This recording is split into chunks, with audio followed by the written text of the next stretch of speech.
ခုတီဆူမဲ့တန်ဆုံတချင်းကတော့အရင်တချင်းနဲ့တူမှာမဟုတ်ပါဘူး next level တက်သွားပါပြီ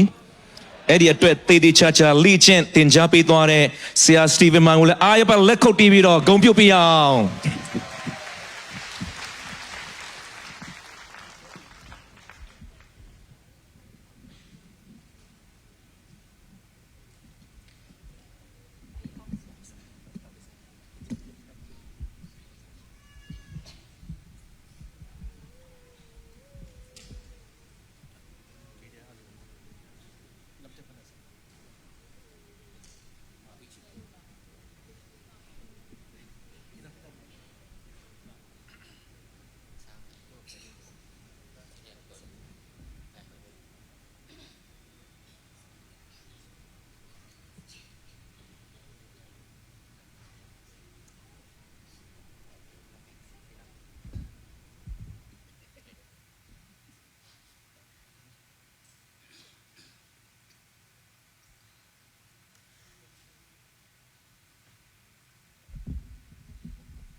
wow nasalo kulpen na pe sa line ni huntam di tak pia ma tra lang sin kom ga da kham loi na lim tak ong gil sak sia Stephen mang to nal pital lungdam tan song ta china phin chano na san lo pi ma ro siama niang thanga ne bi ro Myanmar အကအပြည့်ဖျားရှင်ဂုံပြုတ်ချီးမွမ်းခြင်းအစီအစဉ်ကျွန်တော်ကြည့်ရှုနားဆင်မှာဖြစ်ပါတယ်